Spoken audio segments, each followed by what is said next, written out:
AIIMS നോസെറ്റ് 10 notification വന്നിട്ടുണ്ട്, എല്ലാവരും അറിഞ്ഞിട്ടുണ്ടാവും. അപ്പോൾ അറിയാത്തവരാരെങ്കിലും ഉണ്ടെങ്കിൽ ഞാൻ അതിൻ്റെ ഡീറ്റെയിൽസ് ഒന്ന് ഷോർട്ടായിട്ട് പറഞ്ഞുതരാം.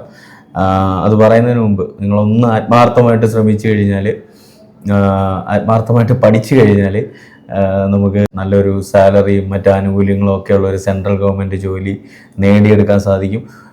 ഇനിയൊരു ഏകദേശം 2 മാസമാണുള്ളത്. ഏപ്രിലാണ് എക്സാം ഡേറ്റ് വന്നിരിക്കുന്നത്. 2 എക്സാം ആണുള്ളത്. ഒന്ന് പ്രിലിമിനറി, പിന്നെ മെയിൻ എക്സാമിനേഷനും ഉണ്ട്. അതിന് ബാക്കി ഡീറ്റെയിൽസ് എന്ന് വെച്ചാൽ അതിൻ്റെ മെയിൻ ഇമ്പോർട്ടൻറ്റ് ഡേറ്റ്സ് അതിനകത്ത് ഒന്ന് ശ്രദ്ധിക്കേണ്ടത് ഫെബ്രുവരി 24 ആപ്ലിക്കേഷൻ സ്റ്റാർട്ട് ചെയ്യുന്നത്. ഓക്കെ, അത് മറന്നു പോകരുത്. ബേസിക് ഡീറ്റെയിൽസ് ഒക്കെ ഞാൻ ഡിസ്പ്ലേ ചെയ്തേക്കാം. അതിന് ബാക്കിയുള്ള ഫുൾ ഡീറ്റെയിൽസ് നിങ്ങൾക്ക് എൻ്റെ സൈറ്റിൽ അവൈലബിൾ ആയിരിക്കും. അത് നോക്കുക ആപ്ലിക്കേഷൻ കൊടുക്കുന്നതിന് മുമ്പ്. പിന്നെ ഞാൻ പറഞ്ഞു വന്നത് എക്സാമിൻ്റെ കാര്യം, 2 സ്റ്റേജിലാണ് എക്സാം നടക്കുന്നത്. ഒന്ന് പ്രിലിമിനറി ഉണ്ട്, ഒന്ന് മെയിൻ എക്സാമിനേഷൻ ഉണ്ട്. പ്രിലിമിനറിയിൽ ഡയറക്റ്റ് ക്വസ്റ്റ്യൻസ് ആയിരിക്കും വരുന്നത്. നമ്മുടെ DHSനും DMEയിലും ഒക്കെ ചോദിക്കുന്നതിനുള്ള ബേസിക് ക്വസ്റ്റ്യൻസ് ആയിരിക്കും ചോദിക്കുന്നത്. ഓക്കെ, ഇത് ശരിക്കും പറഞ്ഞാൽ പ്രിലിമിനറി എക്സാമിനേഷനിൽ നിന്ന് നമുക്ക് ഡയറക്റ്റ് ജോലി കിട്ടില്ല. ഓക്കെ, അതിന് ശേഷം ഞാൻ പറഞ്ഞ പോലെ മെയിൻ എക്സാമിനേഷൻ ഉണ്ട്. ഇതൊരു സ്ക്രീനിങ് ടെസ്റ്റ് എന്ന് വേണമെങ്കിൽ പറയാം, അല്ലെങ്കിൽ ഷോർട്ട് ലിസ്റ്റ് ചെയ്യാണ് മെയിൻ എക്സാമിനേഷനിലേക്ക്. ഓക്കെ, മെയിൻ എക്സാംസിന് ക്ലിയർ ആയാൽ മാത്രമേ, അല്ലെങ്കിൽ അതിന് കിട്ടുന്ന സ്കോർ വെച്ചിട്ടാണ് നമ്മൾ ജോലിയിലോട്ട് സെലക്ട് ചെയ്യപ്പെടുന്നത്. ഓക്കെ, മെയിൻ എക്സാം അതുകൊണ്ട് തന്നെ കുറച്ചുകൂടെ അഡ്വാൻസ്ഡ് ക്വസ്റ്റ്യൻസ് ആയിരിക്കും, ക്ലിനിക്കൽ ബേസ്ഡ് ആയിട്ടുള്ള അല്ലെങ്കിൽ പ്രാക്ടിക്കൽ ബേസ്ഡ് ആയിട്ടുള്ള ക്വസ്റ്റ്യൻസ്. നമ്മുടെ എംഗ്ലക്സിലൊക്കെ ചോദിക്കുന്ന പോലെ സിനാരിയോ ബേസ്ഡ് ക്വസ്റ്റ്യൻസ് ആയിരിക്കും കൂടുതൽ ചോദിക്കുന്നത്. ഞാൻ പറഞ്ഞുകൊണ്ട് വന്നത്, അതുകൊണ്ട് തന്നെ നല്ല രീതിയിൽ നമ്മളെപ്പോഴും പറയുന്ന പോലെ തിയറി പഠിക്കുക.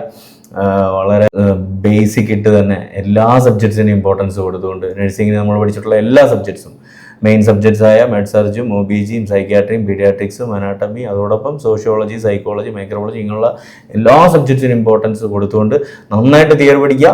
ഈ രണ്ട് type of questions, okay, direct ക്വസ്റ്റ്യൻസും അല്ലെങ്കിൽ സിനാരിയോ ബേസ്ഡ് ക്വസ്റ്റ്യൻസും പ്രിയോറിറ്റി ടൈപ്പ് ഓഫ് ക്വസ്റ്റ്യൻസും ഒക്കെ നന്നായിട്ട് പ്രാക്ടീസ് ചെയ്താൽ മാത്രമേ നമുക്ക് എക്സാം ക്ലിയർ ചെയ്യാൻ സാധിക്കുള്ളൂ. ഏകദേശം 3000 അടുപ്പിച്ച് വേക്കൻസി ഉണ്ടെന്നാണ് അറിയാൻ സാധിച്ചത്.